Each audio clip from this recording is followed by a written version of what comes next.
El siguiente mensaje es una presentación del ministerio Tiempo de la Gloria de Dios.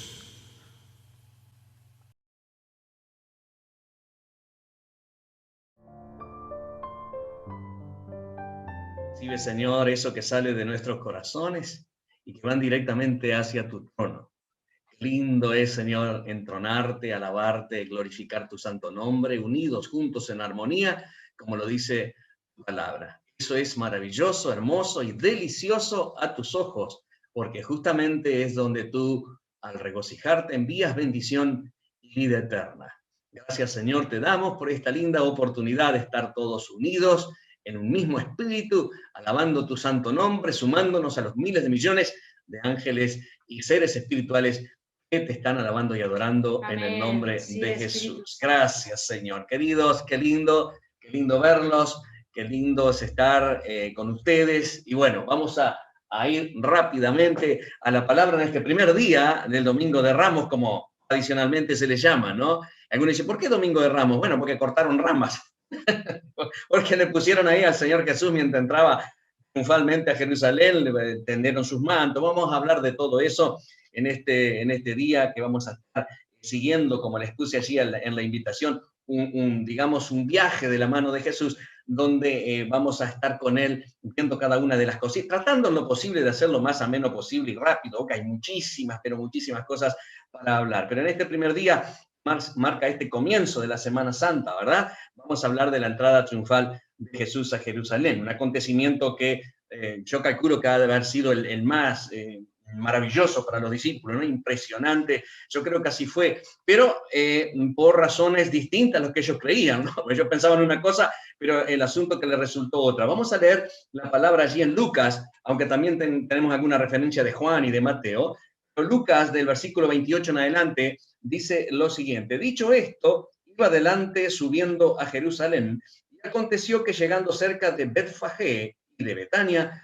al monte que se llama de los Olivos, vio dos de sus discípulos diciendo: id a la aldea de enfrente, y al entrar en ella hallaréis un pollino atado, en el cual ningún hombre ha montado jamás. Desatadlo y traedlo. Si alguien os preguntara, ¿por qué lo desatáis?, le responderéis así: porque el Señor lo necesita. Fueron los que habían sido enviados y hallaron como les dijo, y cuando desataban el pollino, sus dueños le dijeron: ¿por qué desatáis el pollino? Y ellos dijeron: porque el Señor lo necesita. Y lo trajeron a Jesús, y habiendo echado sus mantos sobre el pollino, subieron a Jesús encima, y a su paso tendían sus mantos por el camino. Cuando llegaban ya cerca de la bajada del monte de los Olivos, toda la multitud de los discípulos, gozándose, comenzó a alabar a Dios a grandes voces por todas las maravillas que habían visto, diciendo: bendito el Rey que viene en el nombre del Señor, paz en el cielo y gloria en las alturas. Por ahora, amén a la palabra, porque tenemos muchas otras cosas para ir, pero vamos a ir sacando algunas que otras perlitas y conclusiones de lo que aconteció. Jesús venía de Betania y venía con una compañía de discípulos. Y bueno, a esa compañía de discípulos se le unieron un montón de peregrinos más que venían a la Pascua, que venían desde Galilea.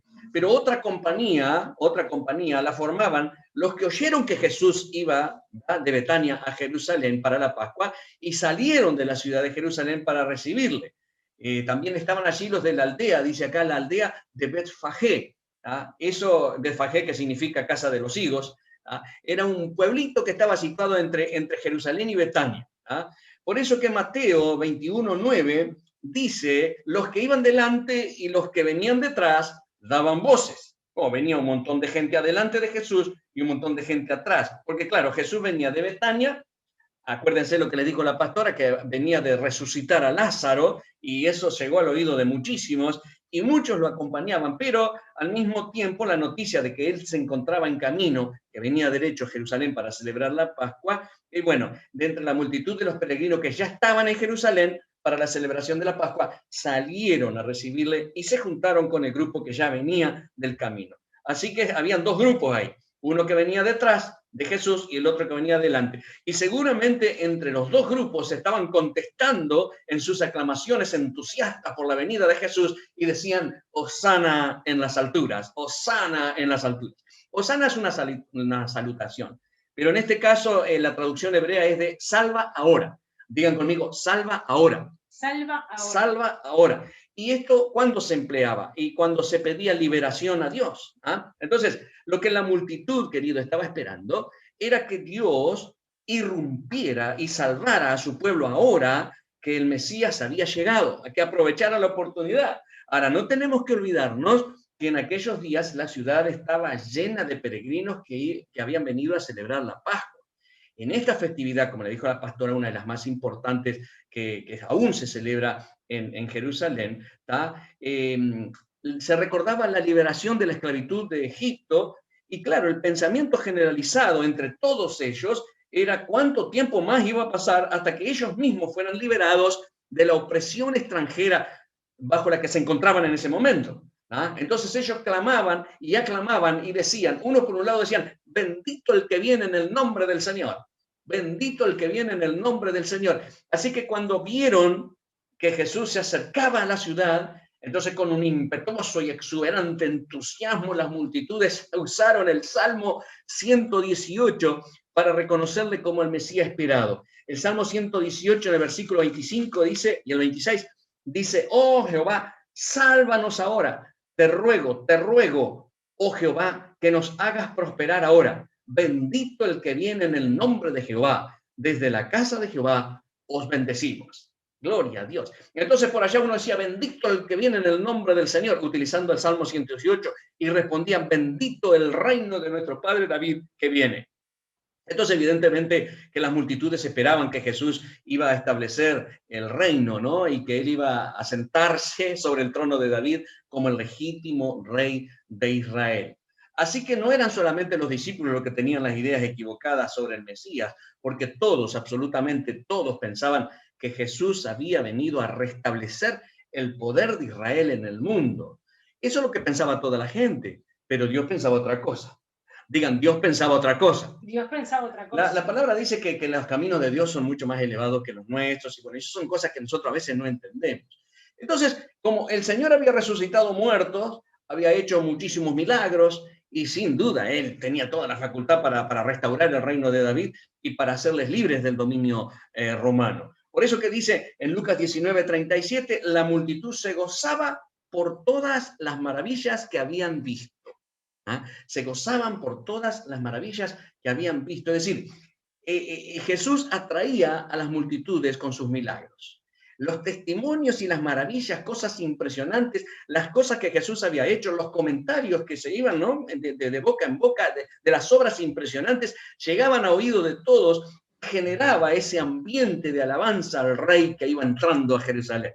Entonces, hay que notar acá esto es muy importante, que Jesús siempre le dio muchísima importancia a la Sagrada Escritura y él sabía que la palabra profética debía de cumplirse. No la accionaba de una manera de manipular la Escritura, porque hay cosas que él no podía hacerlo, pero sin embargo lo hacía y se cumplía la palabra. O sea, acá hay una profecía de las 70 semanas de Daniel, del capítulo 9 y el verso 24 y 25, establece que mirá lo que dice, está determinado la venida del Mesías, príncipe, sobre tu pueblo y sobre tu santa ciudad, para terminar la prevaricación y para poner fin al pecado y expiar la iniquidad, para traer la justicia perdurable y sellar la visión y la profecía y ungir al santo de los santos.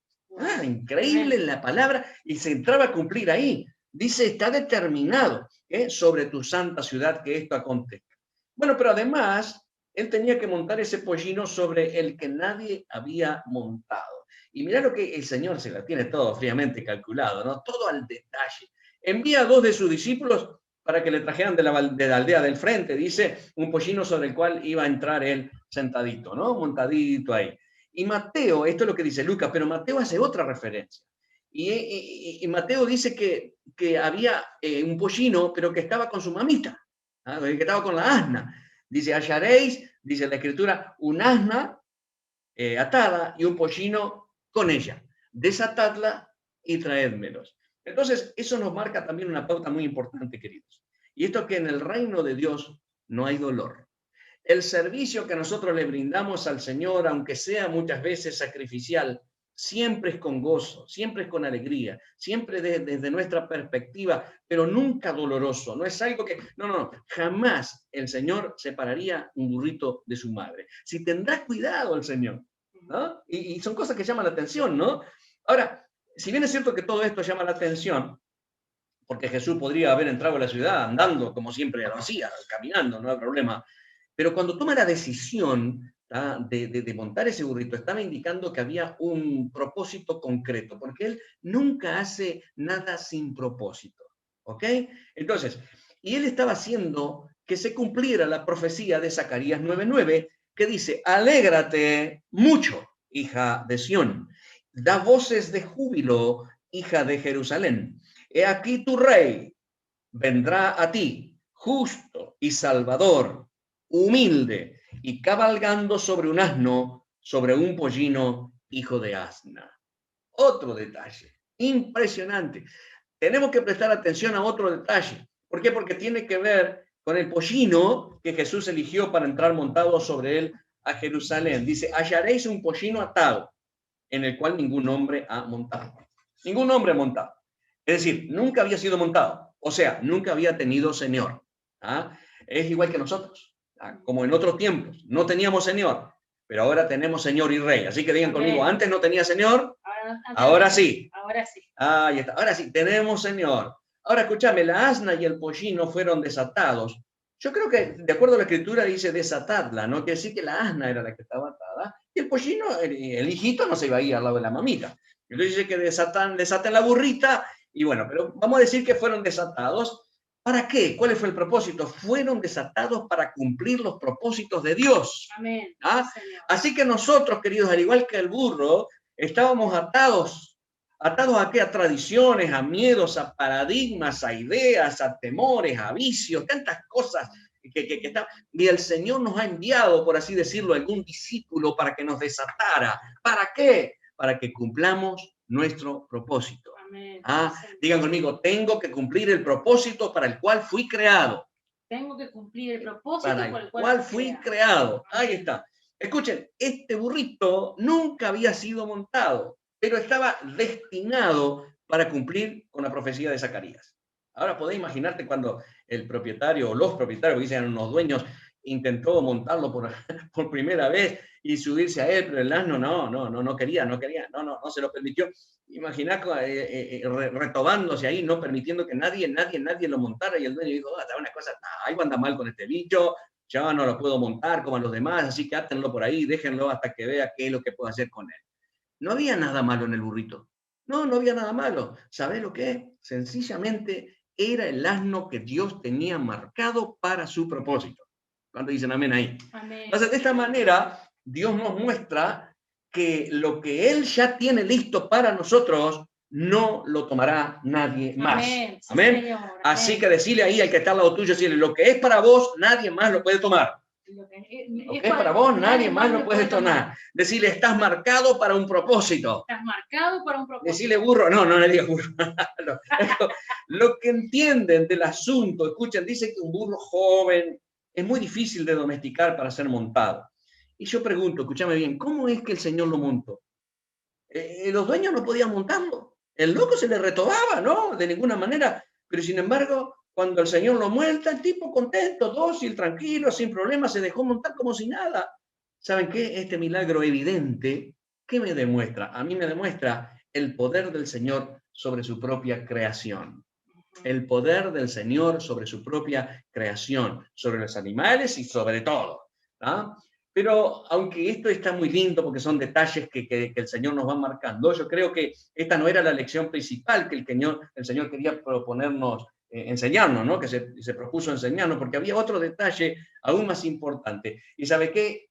Era que un animal dedicado a un propósito sagrado no debía haberse usado antes para tareas cotidianas, que no haya trabajado, dice Números 19:2, o que no haya llevado yugo, dice Deuteronomio 21:3. Entonces, ¿para qué servía? ¿Qué era lo que el Señor quería recalcar? ¿Qué quería resaltar? Bueno, sencillamente que esta entrada de él a Jerusalén, esto que estaba realizando, se revestía de un carácter sagrado. Era algo santo. tenía propósito eterno. ¿Ok? Impresionante. Por eso Zacarías, la primera parte de la profecía, dice, de Zacarías 9:9, he aquí tu rey, vendrá a ti justo, salvador y humilde. Amén. Impresionante.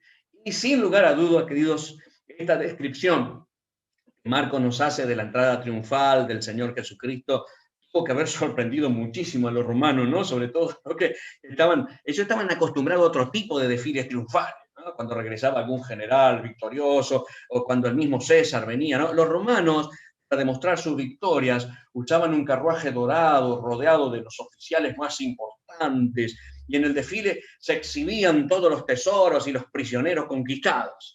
¿Ah? Y estaban acostumbrados a ese tipo de desfile, pero por el contraste a todo esto, ahora viene el Rey de Reyes, el Señor de Señores, el que humildemente viene, ¿ah? Y iba montado en un burrito, sin prisioneros, sin riqueza, sin exhibicionismo, sin armas, sin ejército, sin pompas. Sus oficiales más nobles eran los humildes pescadores que caminaban a su par, no habían estandartes de telas finas, solo había capas, mantos y ramas que marcaban la gloria de la humildad. Wow, él sí que era el príncipe de paz de Isaías 9:6, él sí que era el Salvador humilde de Zacarías 9:9. Qué impresionante. Gracias, Señor. ¿Cuántos dicen gracias, Señor? Gracias. Digan conmigo, gracias, Señor. Gracias. ¿Ah? Escuchen, cuando el Señor manda a buscar el burrito, ya le instruía a los discípulos sobre lo que le podría acontecer. ¿Ah? Dice, y si alguien les preguntare, ¿por qué lo desatáis? Le responderéis así, porque el Señor lo necesita. Si alguien nos dijere, dice otra versión, Jesús se anticipa la jugada, los discípulos podrían tener obstáculos para cumplir el pedido, pero, escuchen bien esto, todo obstáculo desaparece ante la mención del nombre del Rey de Reyes. Amén. Ante la mención del nombre de Jesús, cuando el Señor dice, el Señor lo necesita, no hay problema. Entonces, las personas del lugar seguramente conocían a Jesús, seguramente conocían a los discípulos bastante bien, y el dueño o los dueños del pollino habrían entendido la referencia. ¿Y qué hizo? Se sumó al privilegio de ayudar al Señor en el cumplimiento de sus propósitos. ¡Wow! Es muy probable que el dueño no tenía ni la más mínima idea de que su burrito estuviera destinado al cumplimiento de la profecía, pero seguramente lo entendió cuando los discípulos le dijeron, el Señor lo necesita. ¡Wow! ¡Qué privilegio, queridos! Escuchen bien. Qué privilegio es poder ceder al Señor nuestros recursos, Amén. Poder ceder al Señor nuestro tiempo, inclusive nuestra vida, cuando Él nos dice, te necesito. ¡Wow! ¡Qué impresionante! La pregunta es, ¿le ayudamos con gozo? ¿Ah? ¿Nos sumamos al cumplimiento de sus propósitos? ¿Cuántos están dispuestos a pechugar? ¿Ah? ¿Cuántos están dispuestos a dar ese paso al frente, a no retroceder ante la demanda del Señor? ¿Acaso el Señor puede necesitar algo de alguien? Pero si Él es Dios, como Dios, lo cierto es que Él no tiene necesidad de. Él tiene todo cuanto necesita. Él es Dios, no depende de nadie. Sin embargo, y escucha bien, en su humillación, se hizo dependiente, incluso de sus propias criaturas. Es impresionante. Escúchame, el pollino era prestado. Eran prestados también las barcas donde él iba a predicar. También era prestado la casa donde se hospedaba. También era prestado el aposento alto donde celebró la última cena con sus discípulos. E inclusive hasta el sepulcro donde lo colentaron, donde lo pusieron el cuerpo muerto, era prestado. ¿Ah? ¿Y saben qué? La palabra dice en 2 Corintios 8:9, porque ya conocéis la gracia de nuestro Señor Jesucristo, que por amor a vosotros se hizo pobre siendo rico. ¿Para qué? Para que nosotros con su pobreza fueseis enriquecidos. Amén. ¡Wow! ¿Cuántos dicen gloria a Dios? Gloria a Dios. Date cuenta, querido, que Él nunca usó, nunca usó, sin contar con el consentimiento voluntario de las personas, nunca usó algo. ¿Y saben qué? Él sigue siendo así. Digan conmigo, Él no ha cambiado. Él no ha cambiado, aunque tiene todo el derecho legítimo a todo lo que nosotros somos y tenemos, porque nos ha comprado, somos de Él. Él siempre va a esperar a que nosotros se lo cedamos voluntariamente y por amor.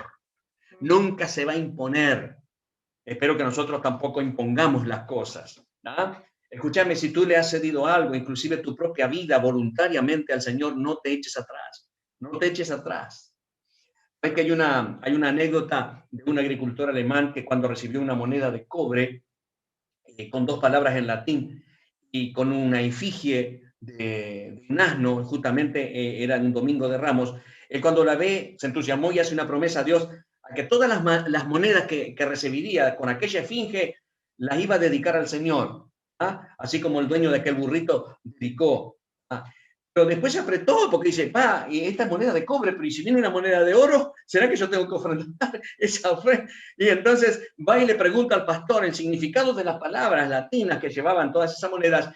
Y el pastor cuando lee dice, nunquam retorsum. Nunquam retorsum. ¿Qué significa? Significa nunca retrocede. Y esa es una de las cualidades del burro. El burro se resiste a volver atrás. Y entonces lo mira al pastor y le dice, yo tampoco vuelvo atrás. No quiero ser peor que un burro. ¡Guau! Cualquiera que pone su mano en el arado y mira hacia atrás, dijo Jesús, no es digno de mí. Dile a tu compañero ahí, decirle, no retrocedas. No retrocedas. Seguí adelante. Seguí adelante. Aprende del burro, decirle. Escúchame. Y la palabra continúa, ¿no? Dice que a su paso tendían sus mantos y ramas de palmeras y salían a recibirle por el camino. Escúchame. Aunque la entrada de nuestro Señor se revestía de humildad, como estuvimos hablando recién, no por eso faltaron las muestras de aprecio, de cariño por parte de las multitudes. Y acá el evangelista dejó bien establecido que dice que algunos tiraban sus mantos en el camino por donde él pasaba y otros cortaban ramas de palmera, creo que y otras cosas que también tendían en el suelo. Y todo esto sirvió como una alfombra improvisada, ¿no? Marcándole el camino para que, bueno, la cabalgadura que Jesús montaba pasaba por allí. Entonces, es muy interesante si nosotros tenemos en cuenta que para ellos el manto era un símbolo de dignidad personal y de la posición social que tenían. ¿Ah? Así que, escúchame, aconteció algo allá en el Antiguo Testamento. Ellos también con un gesto de colocar sus mantos, de esta manera estaban mostrando su respeto, su dignidad, su homenaje hacia Jesús. En Segunda de Reyes, capítulo 9 y verso 13, cuando Jehú es proclamado rey, dice, entonces cada uno tomó apresuradamente su manto y lo puso debajo de Jehú en un trono alto y tocaron corneta y dijeron, Jehú es rey. Así que tender sus mantos era una práctica antigua de dar la bienvenida a un rey. ¿Cuántos dicen gracias, Señor, por nuestro rey? Gracias. Ahora, claro que cuando los fariseos vieron este derroche de alabanzas, ¿no? Cuando dignos de un rey que brindaban a Jesús, se sintieron muy incómodos y se ofendieron, por supuesto. Así que le dicen, maestro, reprende a tus discípulos. Pero nada podía evitar que lo proclamaran rey. ¿Ah? Entonces, dice la Escritura, algunos de los fariseos de entre la multitud le dijeron, maestro, reprende a tus discípulos. Él, respondiendo, les dijo, os digo que si estos callaran, las piedras clamarían. Las profecías se tenían que cumplir, como que Jesucristo le dijera, querido, las profecías se tienen que cumplir, así que si estos no proclaman, si nos proclaman la multitud, las piedras van a proclamar. Habacuc 2:11 habla de eso, ¿no? De las piedras que salen del muro proclamando. Entonces, Jesús, en otra ocasión, escuchen bien, ¿por qué ahora no lo hizo? Pero sin embargo, en otra ocasión, él hubiera silenciado a la multitud. Él hubiera pedido, no levanten la perdiz. ¿Por qué? Porque no era el tiempo. Pero ahora se aproximaba el tiempo del cumplimiento del propósito, así que ahora él estaba forzando a los líderes judíos a actuar. Porque a partir de ahora nadie jamás podría decir que él no se proclamó Mesías. No. Abiertamente todo el público se proclamó el Mesías, lo coronaban rey. Y quizás aquellos líderes religiosos pudieron haber ignorado a ese predicador que andaba por allí por Galilea, pero no podían ignorar a este hombre que había permitido que lo aclamaran como rey de Israel. Y que ellos mismos estaban viendo la aclamación del pueblo y decían indignados, porque decían ahí en Juan 12:19, decían, mirad, el mundo se va tras él. Qué lindo que nosotros podamos decir eso, ¿no? El mundo se va tras él. Que puedan irse detrás del Señor cuando ven nuestras obras maravillosas, que son las obras que el Señor hace a través de nosotros. Esos líderes queridos tenían solamente dos opciones. O lo aceptaban o lo rechazaban. No le quedaba otra. Ahora, escuchá, de todas formas, los judíos lo interpretaban como un líder político, ¿no? O sea, el judío alguno en la actualidad no esperaba ni espera hoy mismo un Cristo sufriente. ¿Ah? El pueblo estaba oprimido por un imperio y ya habían intentado muchas veces hacer rebeliones, pero se frustraron. No tuvieron suertita, digamos. Pero Jesús, de entrada, empieza a dar señales de que su reinado no era de este mundo. Y dice, no es lo que ustedes esperan, muchachos. Y entonces se comienza a lamentar a las puertas de Jerusalén. Y empezaron a escuchar, y ¿qué está haciendo? No entendían mucho cómo venía la mano. Dice la Escritura, y cuando llegó cerca de la ciudad, al verla lloró sobre ella, diciendo, oh, si también tú conocieseis, a lo menos en este tu día, lo que es para tu paz. Mas ahora está encubierto de tus ojos. Porque vendrán días sobre ti, cuando tus enemigos te rodearán con vallado y te sitiarán, y por todas partes te estrecharán y te derribarán a tierra, y a tus hijos dentro de ti, y no dejarán en ti piedra sobre piedra, por cuanto no conociste el tiempo de tu visitación. Wow. ¿Por qué lamenta el Señor Jesucristo el mismo día que entra triunfalmente? Y hay muchas cosas para decir, pero quizá para revelar que Jesús conocía la superficialidad que caracterizaba el corazón de la gente, el corazón de las personas, y que su estado de ánimo estaba muy lejos del entusiasmo y de la algarabía que expresaba la multitud. Él sabía que esta misma multitud de hoy, que lo aclamaba rey, 3 días después, clamarían para que lo mataran. Jesús empieza a manifestar su verdadero reino. Comienza a decir lo que es. Y la gente empieza a decir, opa, pero no es lo que yo pensaba. Comienza a hablarles diciéndole, bueno, ustedes tienen que darle a César lo que es de César, cuando la gente no quería saber nada de César. Y poco a poco, escuchen bien, la gente se fue desilusionando de Jesús. Nosotros también, queridos, muchas veces, como hemos enseñado en otra oportunidad, nosotros tenemos una Jerusalén en nuestro corazón. Jesús, al igual que entonces, hoy anhela entrar en la vida de cada uno para salvarnos, pero no siempre hace las cosas como nosotros pensamos que las haría. Te pregunto, ¿alguna vez te has sentido desilusionado de Jesús? ¿Alguna vez te sentiste desilusionada de Jesús?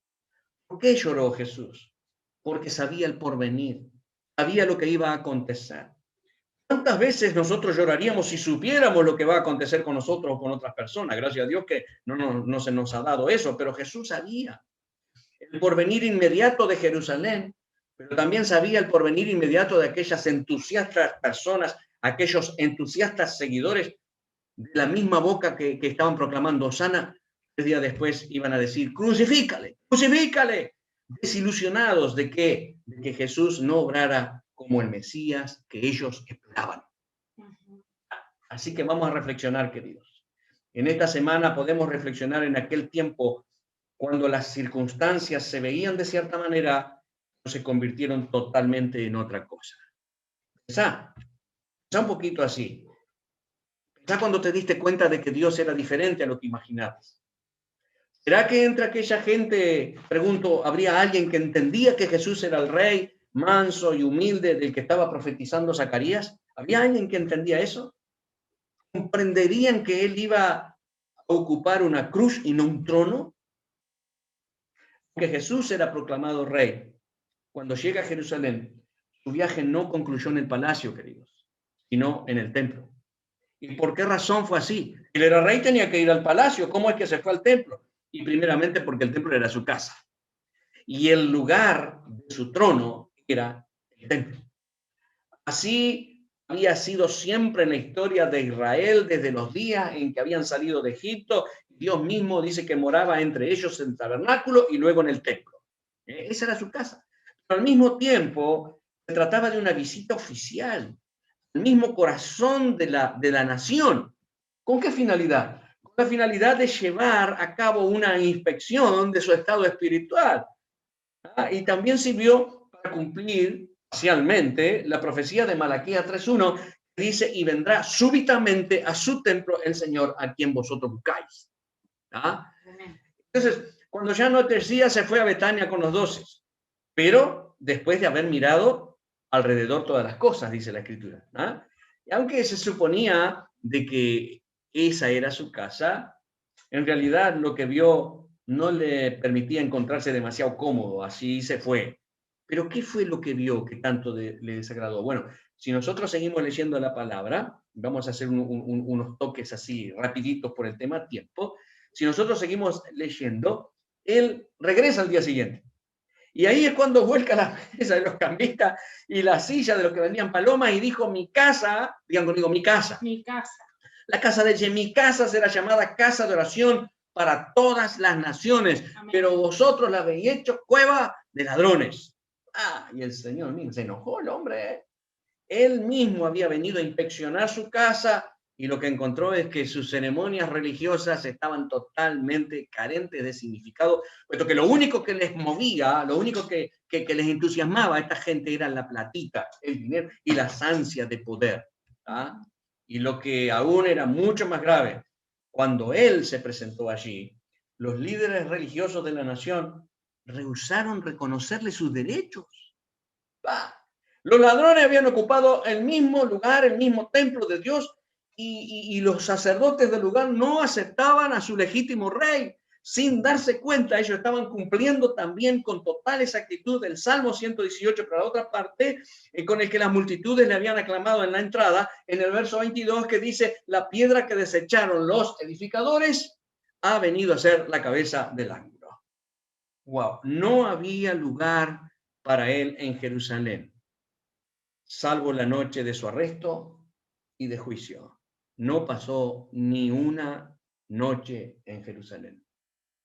Que el Señor nos bendiga, queridos, y que podamos entender que Él también viene de visita a su casa. Amén. Digan conmigo, yo soy su casa. Yo soy su casa. Otra vez, golpeate el pecho así y decir, yo soy su casa. Yo soy su casa. Él viene de visita a inspeccionar tu estado espiritual. Y cuando así lo hace, ¿qué es lo que va a encontrar? Espero que no encuentre lo que encontró en aquel tiempo, sino por el contrario, que Él sea el bienvenido a este lugar. Amén. Que Él pueda ser aquella persona a la cual nosotros, si no la tenemos, no podemos vivir.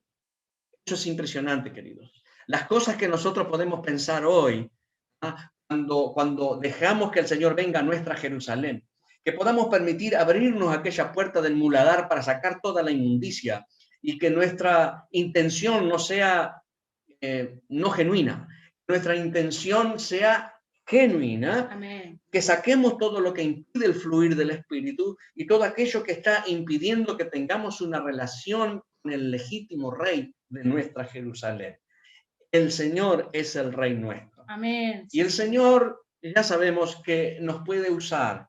Él puede montarnos, por así decirlo, como pollinos, con un acto sagrado, para demostrar que realmente lo que Él quiere hacer con nosotros es algo sagrado, algo santo, algo eterno. Amén. Escuchen, Sí, Señor. Nosotros no somos importantes por nosotros mismos, seguimos siendo burros. Seguimos siendo burros. Lo importante es el que va arriba de nosotros. Sí, Hay una Señor. anécdota de eso, pero ya la conocen, así que la vamos a dejar. Queridos, ¿por qué no me dejan orar? Amén. Vamos a orar, porque Sí, realmente, respetando el tiempo, ¿no? Y a pesar de que hay muchas cosas en la palabra, yo les quiero decir que no se vayan a perder ni un día de esta semana, porque vamos a estar hablando de estas cosas para que tu mente y tu corazón se alineen a lo que realmente pasó en aquel tiempo, para que no haya dudas, dice la Escritura, porque en Él no hay dudas ni sombra de variación. El Señor no cambia. Que nosotros podamos tener bien clarito qué fue lo que aconteció. Este domingo esto fue lo que pasó. Muchas otras cosas, por supuesto, pero esto es como algo muy importante. Escuchen, y mañana tremendo lo que va a acontecer. Les vamos a contar qué es lo que pasó el lunes, después el martes les vamos a contar qué es lo que pasó el martes, y etcétera, etcétera, para que vos puedas disfrutar Después de la palabra. después de la oración apóstol, vamos a pasar un videito Ok. cortito para que Muy todos lo bien. puedan ver y vean la No se promoción. vayan a ir ahora que vamos a tratar la bendición por medio de la oración, Amén. pero después un videíto para que ustedes lo puedan tomar también como una linda referencia para invitar. Amén. Así Sí, que inclina Señor. tu rostro Sí, ante la Señor. presencia del Sí, Señor. Papito amado, gracias por esta palabra. Gracias. Señor, gracias porque tú nos has mostrado de una manera fehaciente, sencilla y clara de lo que aconteció en tu entrada triunfal. Sí, Y Señor. cómo aquellas personas, Señor, en el entusiasmo primario de haber visto todo lo que tú habías hecho y de haber oído cómo ellos quisieron estar contigo, para que de alguna manera poder entronarte sabiendo de que tú los podías librar de la opresión. Muchas veces, Señor, el enfoque nuestro, al igual que aquellos, puede ser solamente en el área física. Podemos decir, Señor, líbrame de tal o cual situación, sin entender que tú eres Rey de Reyes, que vienes para que por la eternidad podamos estar contigo. Señor, si nos centramos como aquellas personas solamente para que tú nos ayudes en lo temporal, posiblemente cuando tú no haces las cosas como nosotros pensamos que deberías hacerlas, podremos rechazarte y decir también junto a la multitud, crucifíquenlo. Perdónanos, Señor, Sí, si solo te Señor. buscamos con ese olor a tierra y no con el olor a cielo que hemos proclamado. Ayúdanos a entender, Señor, Sí, de que tú eres Señor. Rey Sí, por Señor. sobre todas las cosas Amén. y que Así no es. dejarás de ser Rey porque no haces las cosas que yo quiero que hagas. Amén. Por eso en esta Señor. hora, Señor, queremos soltar una unción de credibilidad, de fe, de esperanza, de Amén. expectativa, Sí, Señor. para que todos estos tus hijos sepan, Señor, de que tú vas a darle mucho más de lo que ellos piensan o entienden. Sí, Señor. Que no te minimicemos a nuestra mente, porque si solamente te pedimos lo que nuestra mente dice, vamos a recibir muy poco, pero tú nos vas a dar más de lo que entendemos. Amén. Por eso Sí, te Señor. pedimos, Señor, podamos confiar en ti, Sí, que tú papá. estás al control de todas las cosas, nada te sorprende, Sí, que tú Señor. tienes control. Nosotros, Señor, sencillamente caminamos por tu luz y tú nos marcas el camino. Ayúdanos, Señor, para que cuando te extendamos nuestras palmeras y nuestras capas, podamos decir Hosana, sí, pero de corazón, Sí, y que Señor. sea eterno. Te Amén. pedimos, papito, que podamos recibir de esta unción de fe y poder proclamar siempre Hosana, bendito el que viene de parte del Señor. Papito amado, gracias. Gracias por este tiempo que nos estás encomendando para poder seguir de la mano tuya en este camino, en este viaje que disfrutaremos contigo en todo este peregrinar. Sí, En el Señor. nombre poderoso Gracias. de Jesús te damos gracias. Amén.